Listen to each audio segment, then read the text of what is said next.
Sabi na, sa 11-11, umabsent lang yung isa, mag-abstain lang yung isa, they can move. Sabi po sa isang pahayag o isang vlog at sa iba pong mga news reports, di ba?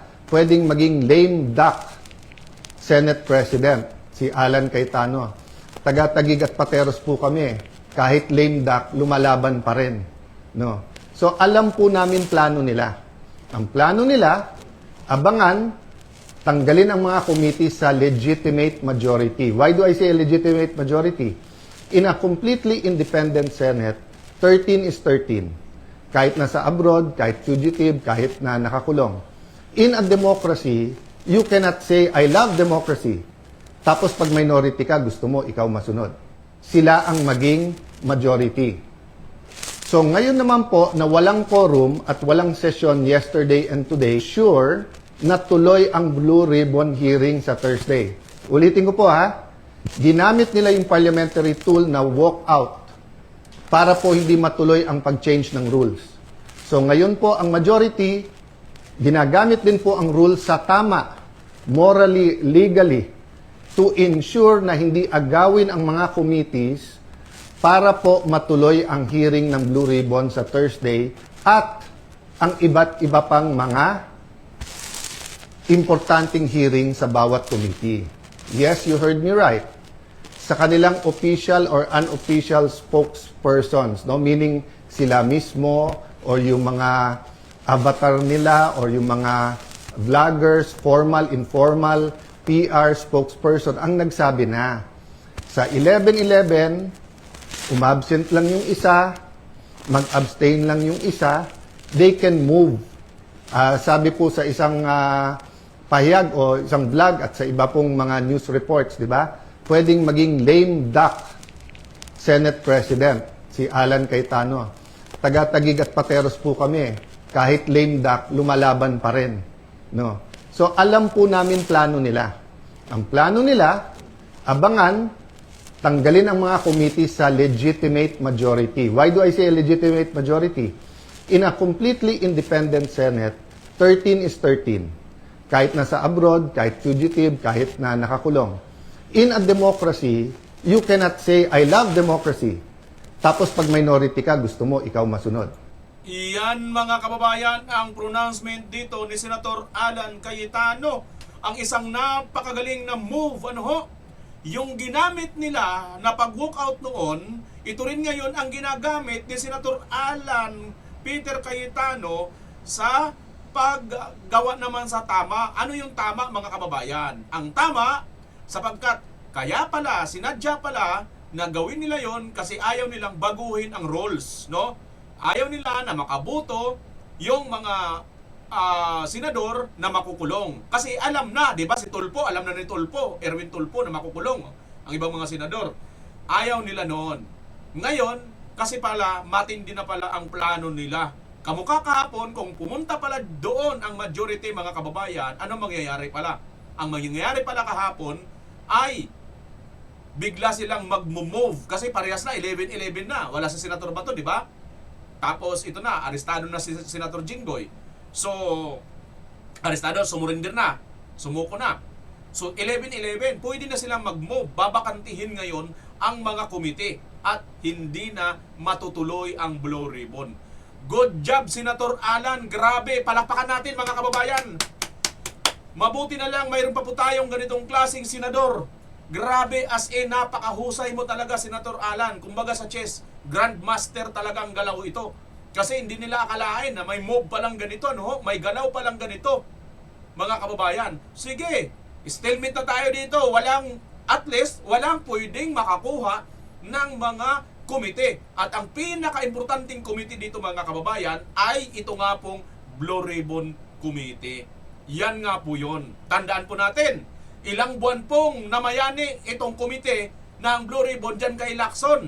At ilang buwan din po nila pinatulog.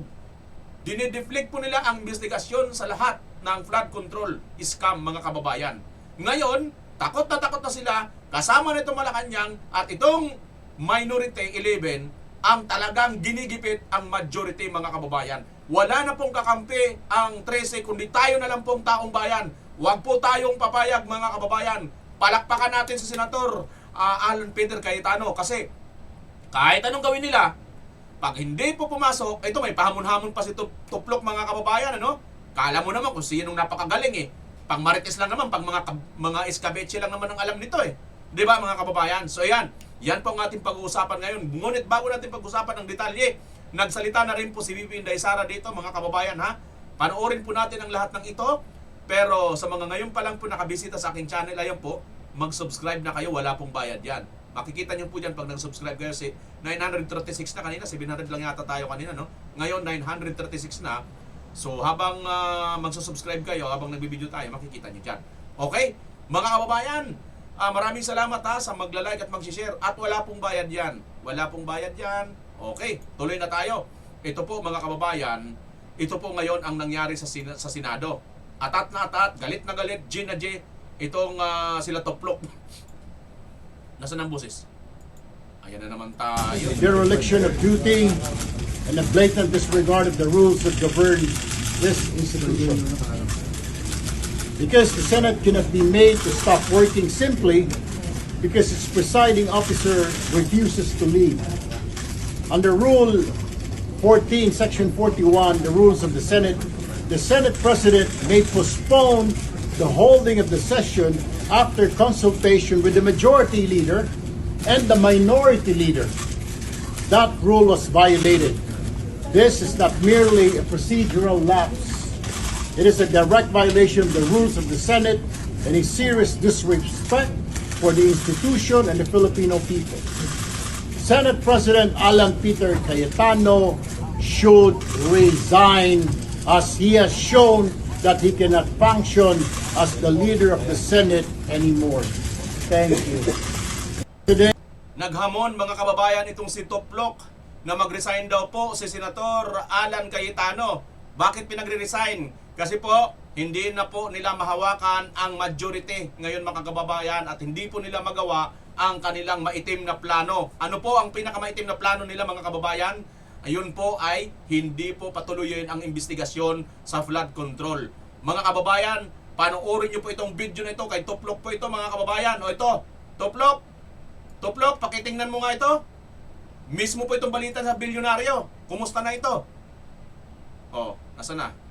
Teka lang ha. Na donation ni Erwin Higit 120 million pesos ang natanggap na donation ni Erwin Tulfo para sa kanyang 2025 senatorial campaign. Napag-alam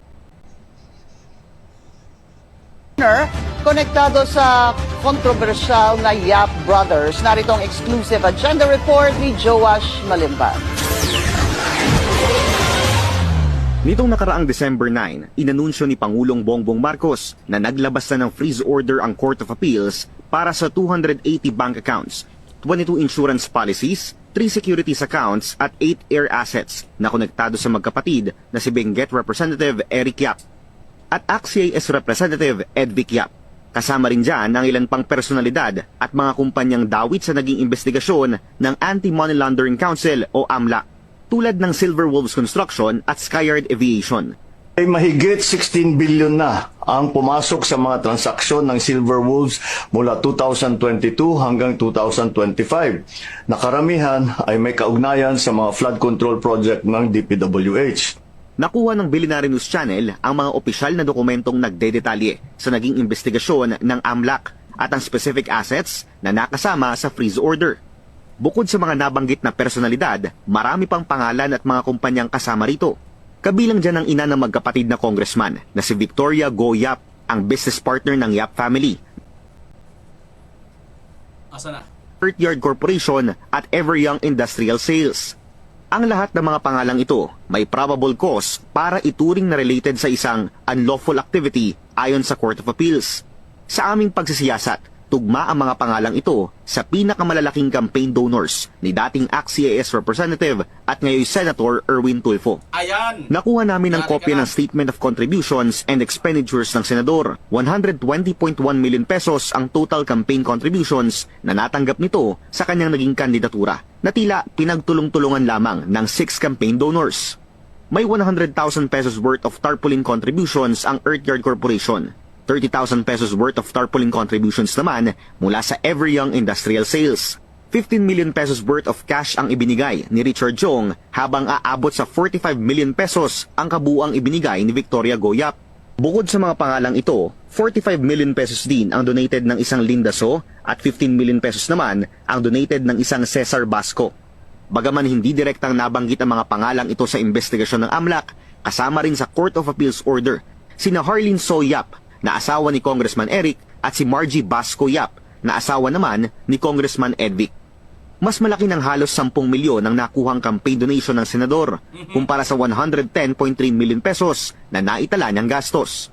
Ibig sabihin, kung hindi man buo, at least 50% ang kabuuang gastos ni Senator Erwin sa nakaraang halalan, funded ng pamilyang Yap at mga personalidad at kumpanya na konektado sa kanila, batay sa investigasyon ng AMLAC.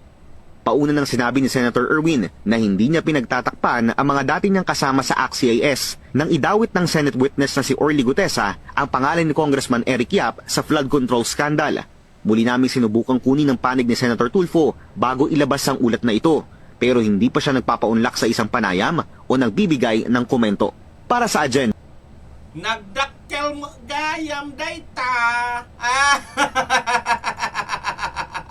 Ang tapang-tapang mo magpa-resign. Di ba ikaw dapat ang mag-resign, tulplok? Anima talaga mga kababayan.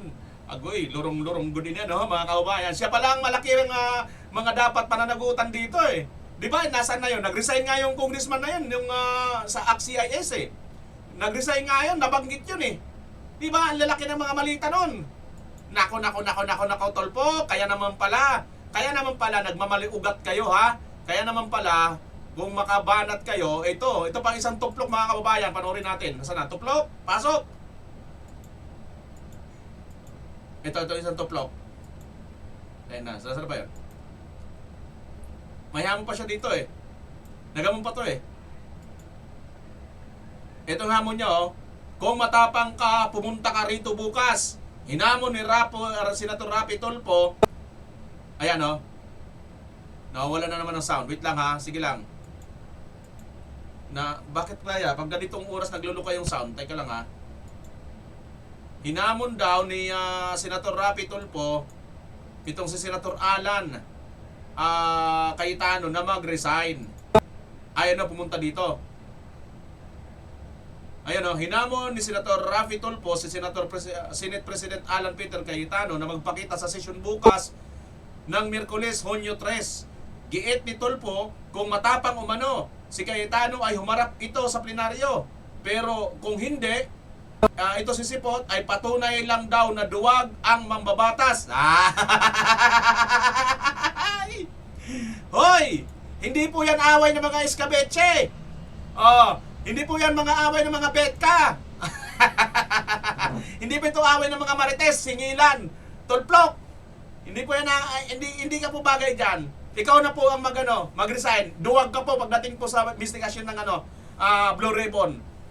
Tingnan nyo, bukas, nako, sotel si Cayetano, kaya susutelin kayo ngayon mga kababayan. Tingnan natin to. What can we do? Sir, are you also appealing to the majority na lumipat sa inyo? Yes. Why not? Why not? Lahat sila.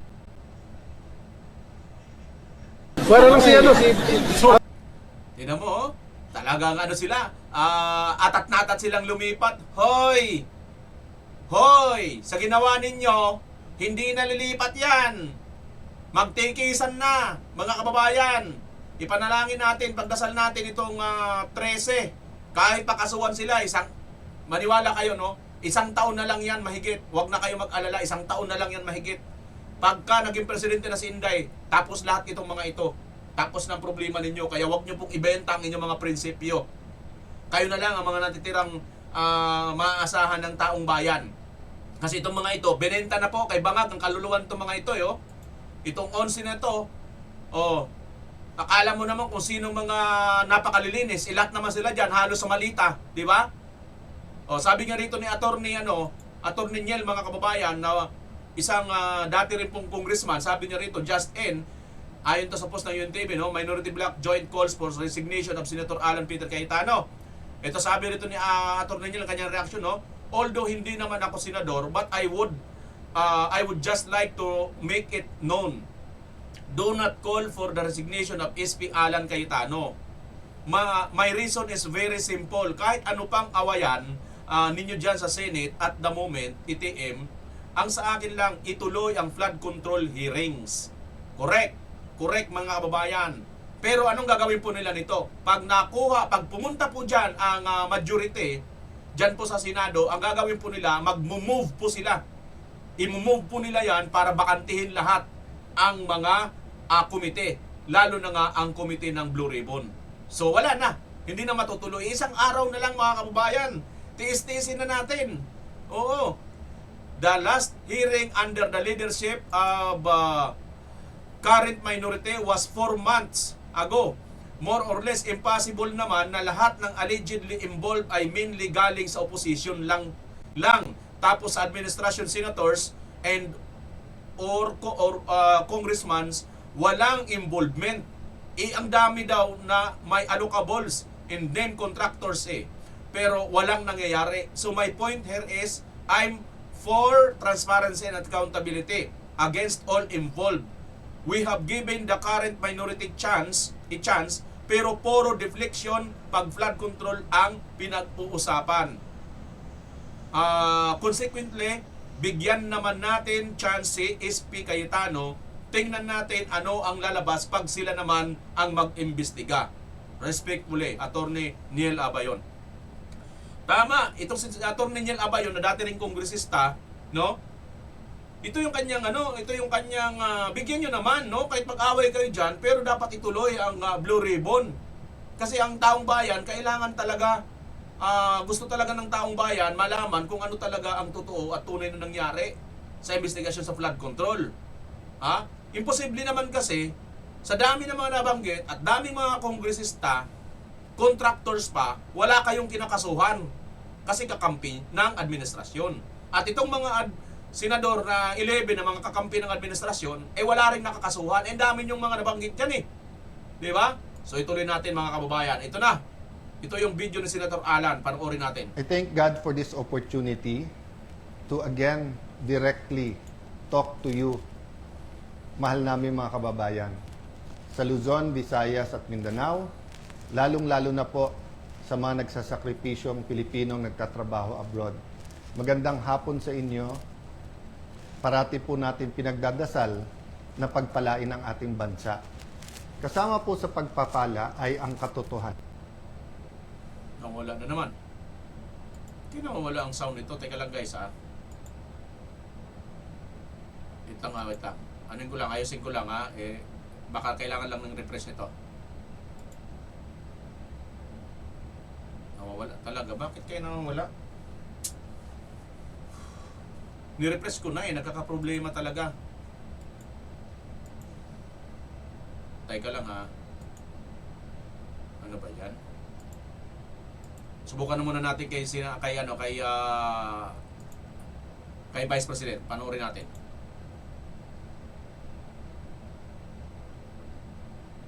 Kaya nawawala ang sound mga kababayan.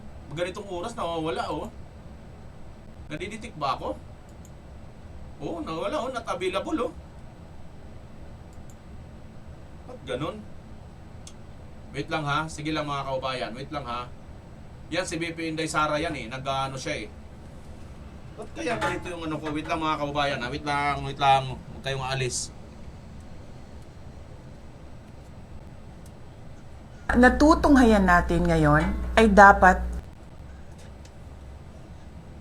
naniniwala sa demokrasya. Anuman ang politika. Nakikita natin kung paano ginagamit ang mga institusyon ng gobyerno at ang pera ng taong bayan laban sa anumang oposisyon. Sa halip na tutukan ang mga tunay na suliraning kinakaharap ng ating mga kababayan, ginagamit ang kapangyarihan upang patahimikin ang mga boses ng mga hindi sumasang-ayon. A democracy cannot survive when those in power see every critic as an enemy and every opposing voice as a threat. I have always believed that the independence of our institutions must be protected.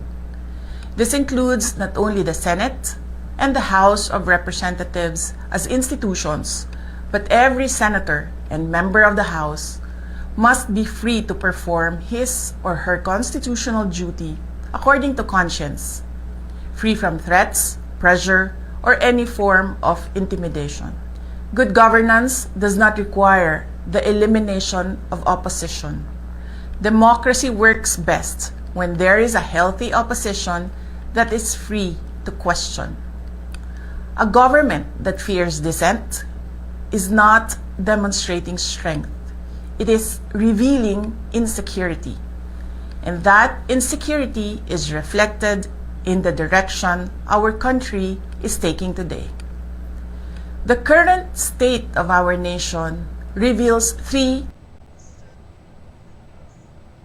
First, the effort to divert attention from legitimate questions surrounding the flood control controversy. Second, the willingness to disregard constitutional safeguards in pursuit of a politically motivated impeachment. And third, the relentless pursuit of greater political power under the guise of charter change. These are the symptoms of a government that has become more preoccupied with protecting power than serving the people. The Filipino people deserve a government focused on solving problems, not silencing critics, on strengthening institutions, not bending them to political ends, and on serving the nation, not perpetuating power. Democracy is not weakened by dissent. Democracy is weakened when those in power become afraid of it. I have always believed that the independence of our institutions must be protected. This includes not only the Senate and the House of Representatives as institutions, but every senator and member of the House must be free to perform his or her constitutional duty. Mga kababayan, Assalamualaikum warahmatullahi wabarakatuh. Madayaw, umayong Yan mga kababayan ang matapang na pahayag, official na pahayag po ni Vice President Inday Sara Duterte sa nangyayari ngayon na tila baga ay martial law dito na nga po sa Senado at sa ating bansa, na ito po ay lantaran, garapalan na po mga kababayan na hindi po pagrespeto sa pagiging independent or independente ng Senado.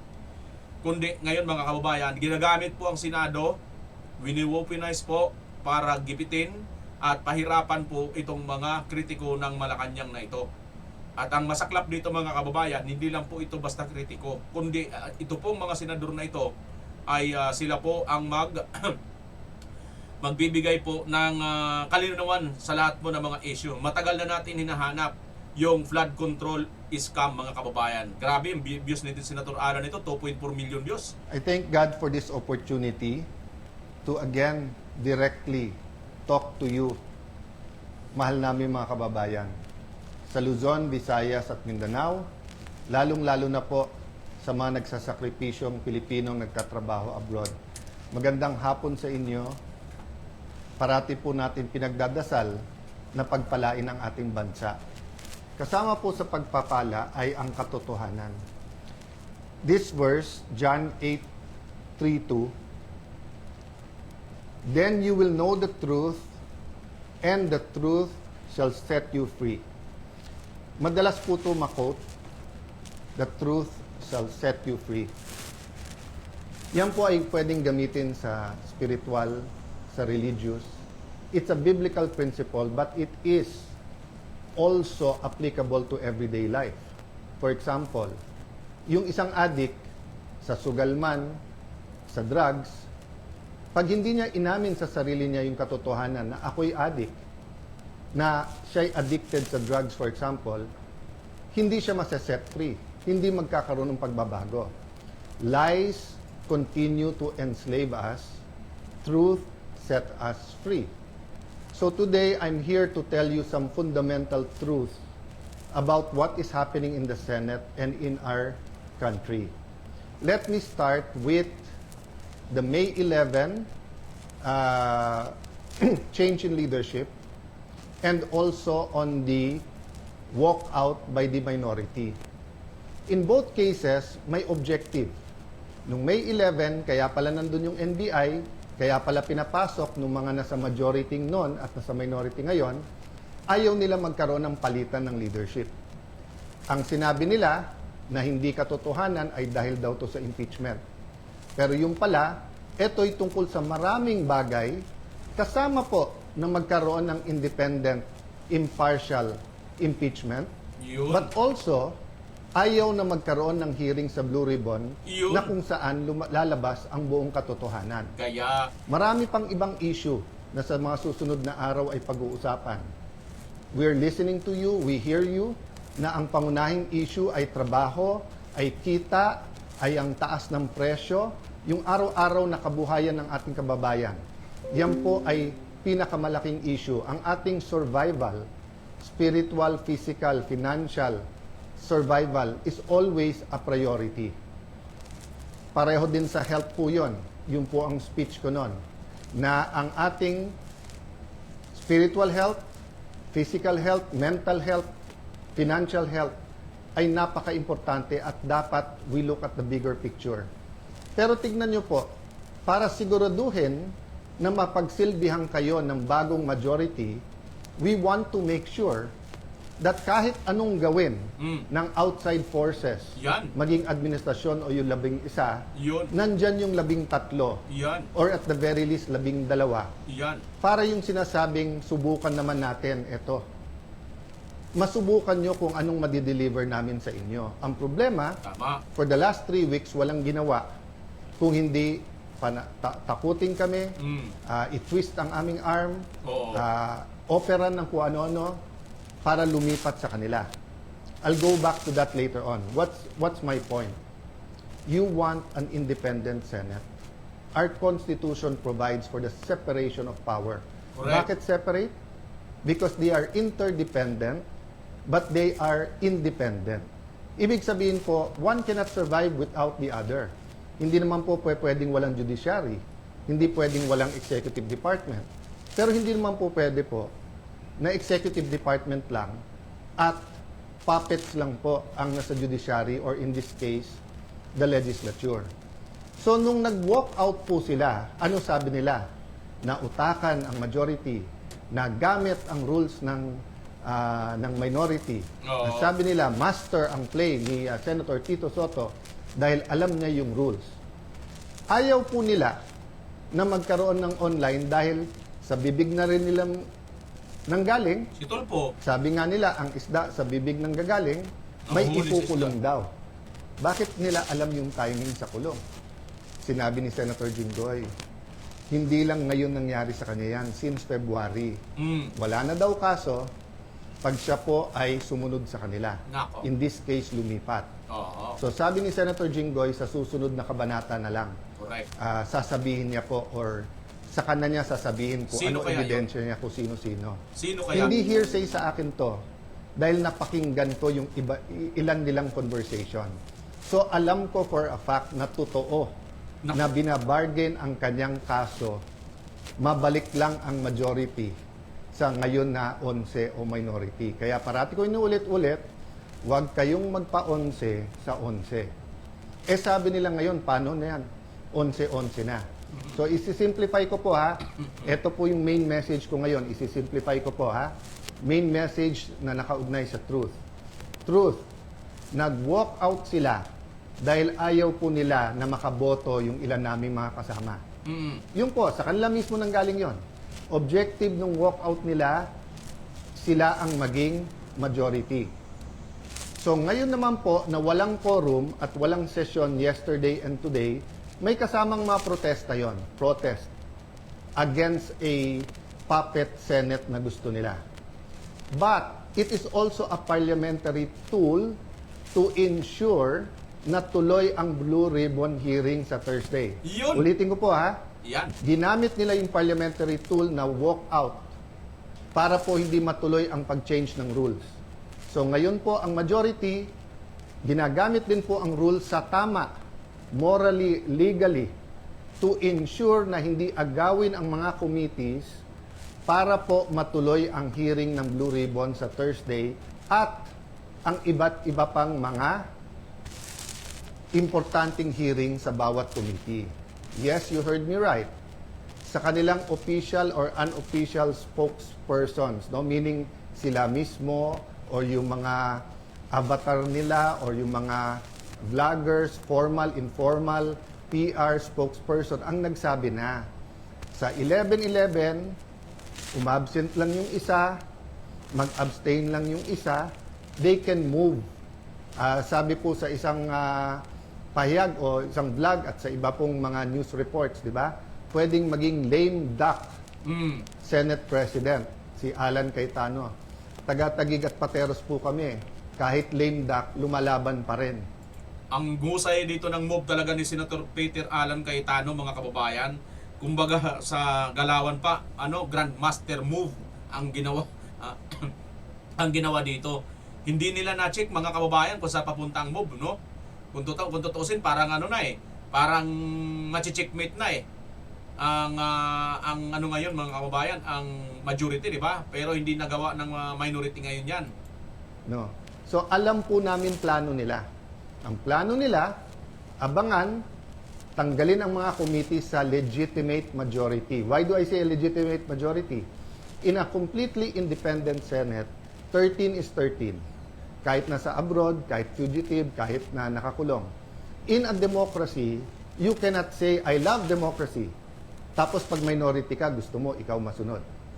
Pag minority ka, you have a moral influence to try to influence the majority. But you cannot supplant your decision for the decision of the majority. We have the majority. 13 elected senators out of 24. Actually, 14 kami na pressure nila yung isa. Oo. In the future, I can show you paano siya tinakot and I can show you kasama talaga namin. Ang problema nga tinakot at ang pagpihit ngayon pagkakulong ni Senator Jinggoy ay ginagamit nilang panakot sa iba. Don't get me wrong. Sino kaya ang isa, mga kababayan? Si Senator Mig Zubiri o si Senator JV Ejercito? Sa tingin ko, alin man sa dalawang yan, mga kababayan, yun. Yung 14 pala sana pala itong majority, mga kababayan, no? Wrong, ha? I'm not blaming the Sandigan Bayan or the law or legal processes. I'm saying later on it will be revealed that they abused the Blue Ribbon Committee, they abused, di ba, yung paggamit sa investigation ng DOJ at Ombudsman. I won't go there right now because I want everyone to fully understand the situation. The situation now is that we want an independent impeachment. Magaganap po yan. Walang mga scheme, sinister plot. Basta kung anong ebidensya, lalabas yung ebidensya, and I will correct kung totoo yung reports about one senator na pag sila daw majority, malalatag nila ebidensya. Hindi po. Ang prosecution dapat ang lumatag ng ebidensya nila to convict. Ang defense ang dapat lumatag ng ebidensya nila para ma-acquit. Ang senator judges ay dapat mag-examine ng mga ebidensya. O di ba, isang katangahan ni Rapi Tulfo, mga kababayan, tapos magsasabi pa siya na pumunta ka dito kung hindi ka makakapunta rito, duwag ka. Katangahan ng kanya sinabi, mga kababayan, di ba? Mag-i-examine, maglalatag daw siya ng ebidensya. Ang maglalatag ng ebidensya, yung prosecution, yung Congress. Ikaw, judge ka, tanga.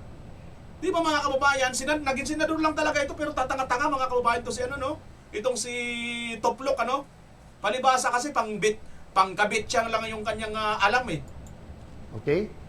So, in accordance with the rules, and there are rules of evidence, so people will be able to judge us. So that's one important thing, the impeachment. The other important thing is yung ekonomiya natin, presyo. So in the next few days, we will be announcing to you the hard work that we're going to do in the different committees to help address inflation, to help address ang problema sa production sa agriculture, to help address yung mga walang pera sa pagpapagamot. After summer, pasukan. To help address the problems of K-12, to help address the problem ng mga gustong mag-aral, hindi makapag-aral. There are many, many other problems in between that. Sa kabuhayan, marami sa ating mga kababayan sa Middle East may problema sa trabaho or sa kita. Marami sa ating importers sa taas ng dolyar ngayon nahihirapan. So napakaraming problema. But if we allow the flood control issue, the biggest corruption issue in our history, to go unchecked, let me throw you this question. Alam niyo na ba kung ano talaga ang scheme o scam sa flood control? Ilan ba talaga ang ghost? Ilan ang hindi ghost? Ilan ang substandard? Bulacan lang ba? O maraming lugar sa ating bansa? Senador lang ba? May congressman? May cabinet member ba? May mastermind ba o wala? Ano yung real numbers? Sa 1 trillion a year, sa 2023, 24, 25. Ano ba dyan ang tama? Ngayon ba? Wala na bang corruption ngayon sa infrastructure problems? Kamusta ang ating flood control? Pag umulan ba ng malakas ngayon, makakasiguro tayong hindi babaha? So, ang dami pong tanong. Hindi po ito masasagot kung wala tayong independent, impartial na hearing. May hearing ang ombudsman, may investigation at hearing ombudsman at DOJ. But what about the Blue Ribbon Committee? We gave Senator Lacson a chance. Napakatagal yon. Kayo na magkwenta ilang buwan o isang taon, di ba? So, Senator Marcoleta had one hearing. Pipigilan natin yon. Witnesses. Pag nandyan na yung witness, matetest natin. Kaya hindi ako nagja-judge. Pag nakita ko sa press con, of course, I'm intrigued. Of course, I listen. I do a little bit of research. But until matesting yan sa cross-examination, dun pa lang ako maniniwala at ibabalandra ko po yan or isa side by side ko sa mga existing na ebidensya. So again, ulitin ko po ha, kailangan tignan po natin nangyayari sa Senado sa mas malaking konteksto ng katotohanan.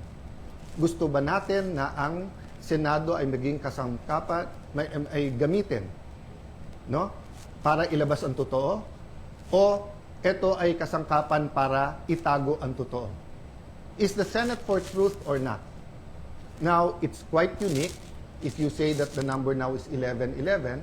So, what's important for me is we don't have a puppet or dependent Senate. And what's important to me is that on Thursday, matuloy ang Blue Ribbon and tumuloy-tuloy yung iba't ibang mga committee. So, we will keep you updated. There are many questions, there are many issues. Sa mga kapatid natin sa media, send your questions sa akin, MRO. This afternoon, I might answer some. If not, tomorrow, Thursday, Friday, I will be answering one by one all of those questions. But for today, I want us to all ask, hindi ba when we passed the 1987 Constitution, ang isang basic principle doon, katotohanan. Di ba nung nagkaroon ng EDSA 1 at 2, katotohanan. Pinakamalalaking skandalo sa buong mundo, Watergate. It's about truth, katotohanan. Ngayon, lahat ng propaganda sa Iran, sa Israel, sa US, presyo ng langis. Hindi ba ang isang issue dyan, katotohanan? Ano ba ang truth tungkol sa lahat na to? Ang corruption sa ating bansa ay hindi mabibigyan ng lunas kung walang pagbabago. At walang pagbabago kung hindi tayo magsisimula sa katotohanan. So I challenge all senators, both from the minority and majority, what's more important to us? Position, wag mabanggit yung pangalan natin, wag tayo makasuhan, malapit tayo sa administrasyon, 2028 may ambisyon. If you say you love the country, then why not fight for it? And you know, you may say a lot of things about Senator Jinggoy. You may talk about his past. But I will reiterate, I am a witness. Narinig ko yung mga offer sa kanya. No. Wala ka ng kaso, wag ka lang kakalas. Nung una, wag ka sumama dyan kay Senator Loren. Ngayon naman, pumalas ka at join the minority. The minority senators knows this. So stop lying. You know this. Some of you are using it in talking to us. Oh, sabi ko naman sa inyo, no? Pumili tayo ng 13, I'm ready to go anytime, any day. Basta't may 13 na. Show me 13, wala nang problema. Ang pakiusap ko lang, let that be 13 that are fighting for the truth. So that the truth can finally set all Filipinos free. God bless you. God bless the Philippines. Good job, Senator Alan Peter Cayetano. Kahanga-hanga po talaga ang kanya po ritong mga desisyon, no? Kahit magpuputak-putak pa ang botsi nitong mga hinayupak na ito, wala po silang magagawa, mga kababayan, ha? Wala po silang magagawa na baliktarin po nila ang mga pangyayari sapagkat, mga kababayan, ay malaman po ang utak ni Senator Peter Alan Cayetano, no? Sige, magano kayo dyan. Magwala na lang kayo dyan, mga kababayan. Tingnan nyo po ito. Ito pang isang video. Naglabasan po ang mga video nitong ni Tulfo. Panoorin nyo po ito, mga kababayan, na video ni Tulfo, no? Mayroon pala itong video si Tulfo, mga kababayan, na sinasabi dito, hindi masyadong napansin ang statement na ito ni Erwin Tulfo sa isa sa mga Senate Blue Ribbon hearing sa flood control. Inamin niya dito na alam niyang nagkakabintahan ng budget sa Kongreso at na-witness niya ito. Illegal po yan, pero may ginagawa ba siya? Wala. May sinabi ba siya? Wala. He had a front row set to corruption and did absolutely nothing about it. And now, he wants to present himself as a beacon of integrity. PS. Pero sabi ni Martin Romualdez, walang kinalaman ang Kongreso sa project. Implementations, ano yan? Panoorin natin ito, mga kababayan. Ito ay galing kay CJ Hero. Si CJ Hero, siya yata yung sa Peanut Gallery, mga kababayan. Medyo nabahiran ng kontrobersiya itong Peanut Gallery, no? At saka mukhang nakapokus lang din to kay Martin, no? Ewan ko, nakakalungkot. Kay Marcos mukhang hindi to nakatuka, no? Pero tingnan natin po ito. Wala na nung sound. Teka lang, ha? Guys, teka lang, ha? Na ni Senator Dante Marcoleta, magkasama po kami. Puso po yung bilihan ng budget sa Congress. Opo, the budget po, si Senator Marcoleta can attest to this. Kaya po minsan paghapon, papanoodin nyo po sa TV, paikot-ikot po mga kasamahan namin sa Kongreso, yun pala, lalapitan yung isa, may budget po ba natitira dyan, akin na lang, 20%, para gano'n susus basta. Yun po ang pagkakaalam ko. Grabe, mga kababayan. So alam na alam pala nito ni Erwin Tulfo na may mga bintahan pala ng budget dyan. Binta mo naman sa amin yan, baka naman. Sa aming mga mahihirap. Tingnan nyo pa po itong mga naglitawan ng mga video, mga kababayan, ha. Bigyan na lang po natin ng reaction itong si Politics PH. Ito kasi, ewan ko sana walang copyright ito, mga kababayan, ano. Kasi nga po, itong mga Tulfo, kabago-bago lang po nito, no. First time pa lang po nila itong nakapasok sa politika, no. Pero grabe, sagad hanggang langit na kaagad ang kanilang kabulukan, mga kababayan, umalingasaw kaagad. Dito ka bibilib. Dali, ha, may music ito, mga kababayan, sana mawala itong music na walang copyright. Anyway, tuloy natin. Sa mga Tulfo. Isipin mo, kabago-bago pa lang sa Kongreso bilang mga mambabatas, pero ang pangalan nila nasasangkot na agad sa usapin ng korupsyon. Napakabilis, di ba? Umarangkada ka agad. Dito tayo mapapaisip Nakakabilib sila noong hindi pa sila mga politiko.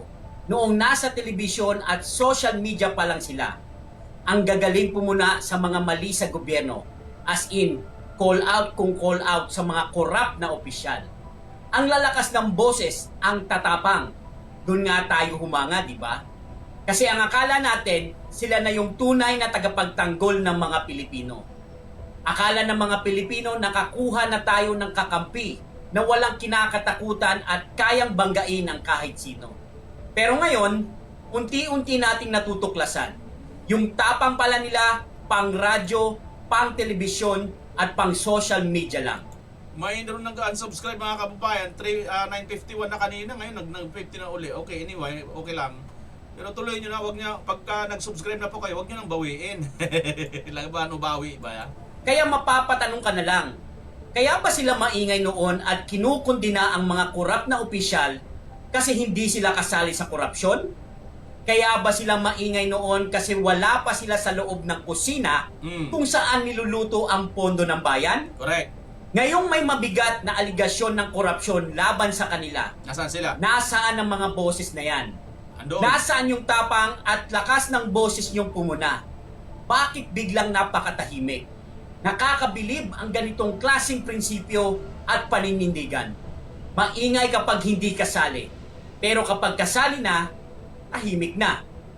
Totoong tapang ba yan o lahat ng sigaw noon ay panggap lang para makakuha ng boto at maging politiko? Hindi ito basta-basta chismis lang.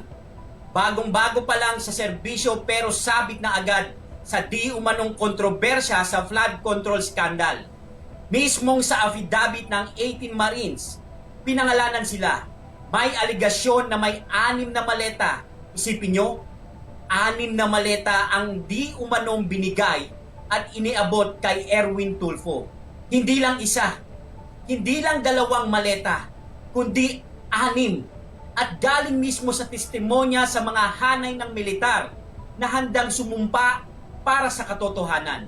At ito pa, si Quezon City 2nd District Representative Ralph Tulfo na anak ni Raffy Tulfo sangkot din sa di umanong bilyong-bilyong pisong budget allocations at mga aligasyon ng infrastructure insertions, particular na sa mga pondo para sa flood controls sa kanyang distrito kung saan not flood prone, hindi binabaha. Galing, di ba? Hindi lang yan. Nag-viral din ang isang video kung saan makikita itong nagbayad ng 6.7 million bill sa isang mamahaling nightclub sa Las Vegas. Bagamat mariing itinanggi ni Tulfo na galing ito sa pondo ng bayan at sinabing personal na biyahe ito kung saan nag-ambagan silang magkakaibigan, pero ang questionable dito ay ang marangyang paggasta at pagmamalaki. Ito yung umani ng galit mula sa publikong naghihirap sa gitna ng krisis at sa isyo ng pambansang budget. Binatikos din si Ralph Tulfo sa paulit-ulit at iligal na pagdaan sa kanyang pribadong sasakyan sa eksklusibong EDSA busway lane. Grabe, di ba? Grabeng abuso sa posisyon. Pati yung party list nila na ACT-CIS, noong nangangampanya ang tagline para sa mga naaapi. Pero sa mga ganitong balita at aligasyon, mapapakamot ka na lang ng ulo. Para ba talaga sa naaapi o para sa mga gustong maging mapang-api gamit ang kapangyarihan at pondo ng gobyerno? Yan mga kababayan, real talk po yan. Totoo po na lahat ng mga sinasabi nito ay nagkatotoo. Kabago-bago lang po nitong mga pamilya Tulfo sa politika. Ayan na po, sangko, no? Sabi nga sa Bisaya, sangko hanggang langit na kaagad ang kanilang corruption issue na nakikita dito, mga kababayan. So ano sa tingin ninyo? Ano po ba ang inyong masasabi dito sa Tulfo na ito na nagbibida-bida ngayon, mga kababayan, na kumbaga ito ang kanilang panawagan, no? Kayabang talaga nitong si Raffy Tulfo dito, mga kababayan, eh. Napanood niyo natin po kanina, eh. Asan na ba yun?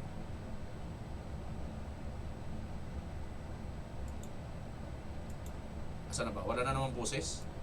Uy, magbuses ka, uy. Ayan, teka lang, ha. Nawawala ang boss. Ayan na. Ayan na, mga kababayan. Wala na naman boses. Bakit sa bagay, wala namang kwenta ang sinasabi niya. Basta ang sinasabi lang niya, mga kababayan, ano eh. Tano, kung matapang ka, pumunta ka dito bukas. Otherwise, vlog ka. Hinahamon ko si Alan Peter Cayetano. Kung matapang ka, pumunta ka dito bukas. Otherwise, vlog ka. Gigil na gigil, ha? Gigil na gigil si Tulfo, mga kababayan. Kung matapang ka, magbigay ka ng tip doon sa Viva Max 250,000. Walang ganon. Hindi yun 250,000. Di ba, mga kababayan? Katapag-tapag talaga, no?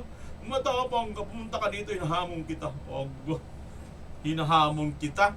Napakatuplok mo nga ng rason mo, eh. Paano ka makakapaghamon, eh?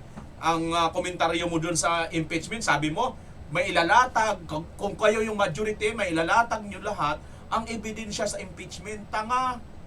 Ang pupwedeng di ba, mga kabayan, tanga, no?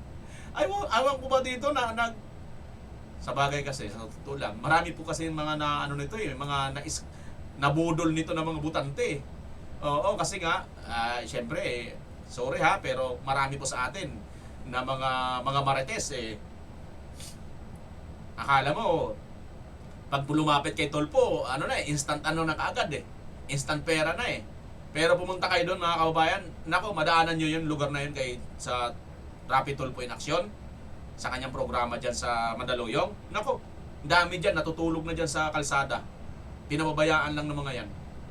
Oo, natutulog na po dyan. Araw-araw po yan. Ang dami po dyan. Dyan na lang po sila natutulog. Alam mo sino lang in-action na yan? Sino lang pinapaano nila sa TV nila? Sa kanilang YouTube channel. Yung magbabiral yan. Mga sikat, artista, malalaking mga YouTube vlogger, di ba? Yung mga charity vlogger na malalaki, katulad nila Val Santos Matubang, mga million subscribers, million of followers, di ba? So, ito lang yung kanilang pinapansin. Pero pagka ordinaryo ka lang, wala, hindi ka papansinin dyan. Tulpok-tulpok na yan, wala yan. Bibigyan ka lang niya ng sulat-sulat ko, no. Ang dami dyan, mga kababayan. Hanggat hindi ka po pwedeng mag-viral at mag-trending, hindi ka bibigyan ng pansin yan, mga kababayan. Bigyan ka lang yan, repeater, sulat, o punta ka din sa ganun doon, punta ka sa ganun lang. Oo, mga kababayan. Dami po ang mga nauto nito nabudol nito sa mga ganyong style. Tapos ngayon na naman, mambubudol na naman sa taong bayan. Punta ka dito kay Tano. Kung hindi, hinahamon kita. Kung hindi ka makapunta dito, duwag ka. Anong duwag ka? Ang tapang nga ni Senator Cayetano Banggain ba naman ang bangag na presidente, di ba? Kayo, sumamba kayo sa bangag na presidente. Himod puwet kayo ngayon. Bakit? Kasi nga, ayan, nababanggit-banggit ang mga pangalan. Ang ACT-CIS, ang asawa nito at anak nito, mga kababayan, kasama po dyan sa ACT-CIS party list. Tantararan! Tantararan! Kaya lang, no? Santos pero marami pa rin po mga kababayan natin na mga mahihirap na inidulo po ito. Akala po nila napakaganda po nito, no? Napakaayos po ng kanyang ginagawa. Pero tingnan nyo ngayon, no? Saan sila? Andyan sila. Andyan sila sa mga walkout 11 na kaya nila ginawa yun, mga kababayan, para hindi po matuloy ang Blue Ribbon hearing tungkol po dito sa flood scam, mga kababayan. Yan po ang katotohanan. Kaya kung nakapasok ka ngayon dito, nakapanood ka, nakarating ka dito sa dulo, huwag mong ipagkait, mga kababayan, ang i-like mong video ito at pakishare na rin. Malaking tulong po yan sa amin ng mga content creator, mga kababayan. Nang sa ganon, makarating po ito sa iba't ibang mga lugar, makarating po ito sa mga lugar kung saan, mga kababayan, marami po ang maliliniwanagan kung sino po ba talaga ang mga senador na naglilingkod para sa bayan at hindi po naglilingkod para sa kapakanan ng kanilang pulsa lamang. At dito kay BBM.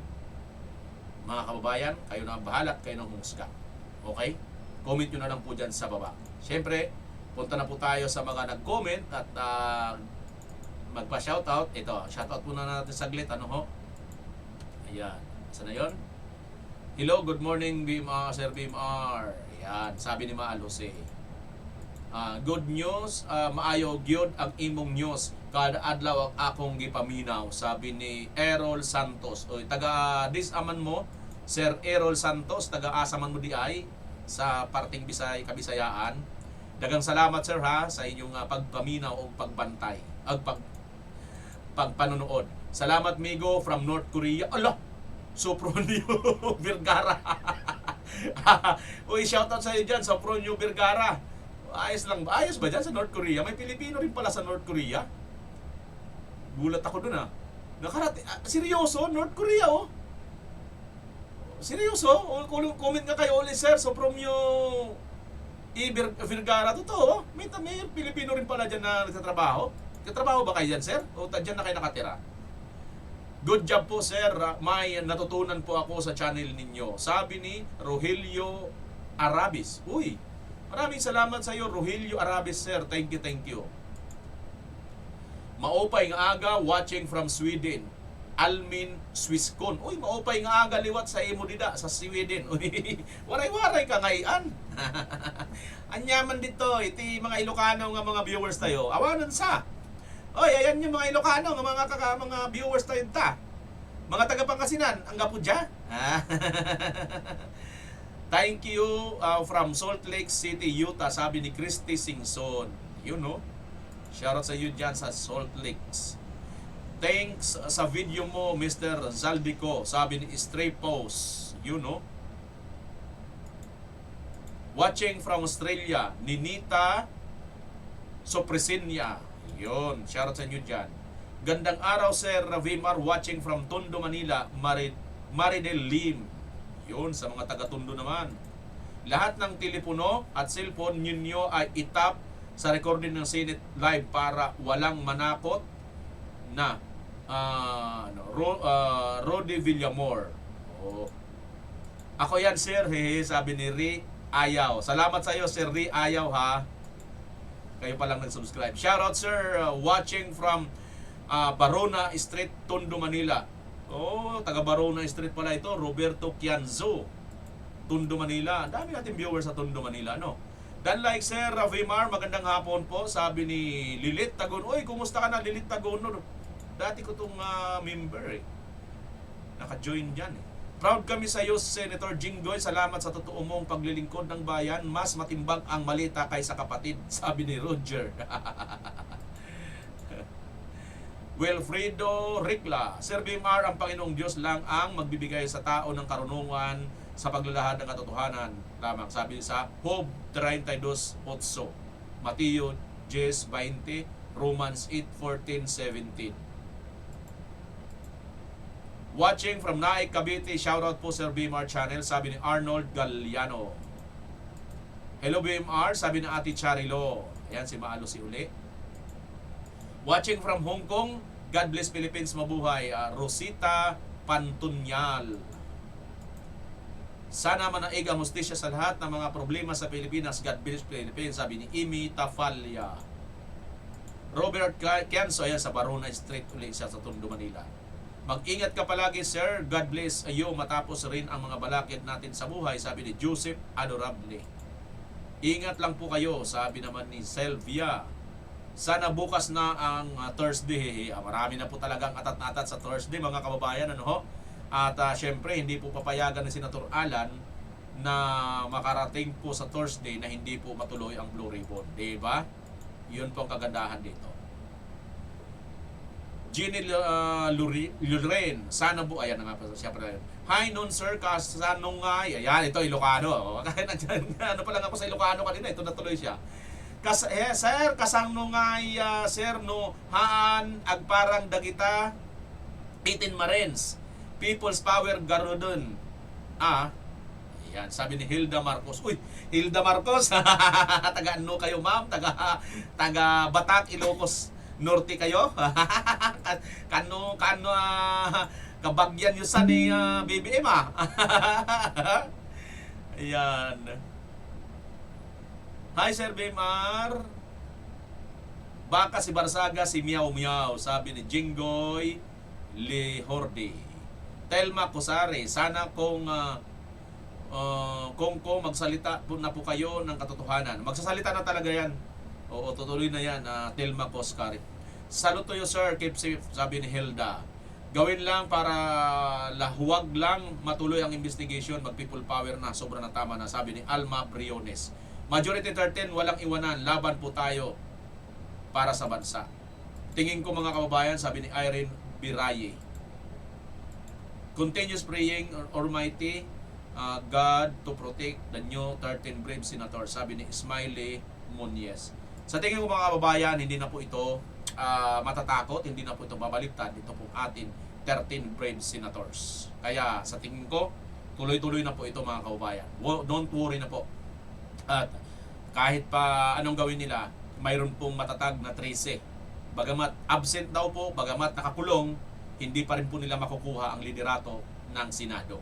Unless mga kababayan, bigla nila itong i-move. Magkaroon ng session at i-move po nila. Pero hanggat wala pong sesyon, mga kababayan, hindi po nila ito may move at tuloy-tuloy po ang hearing sa Blue Ribbon Committee sa Thursday. Isang araw na lang, kunting tis na lang, mga kababayan. Alright, maraming salamat.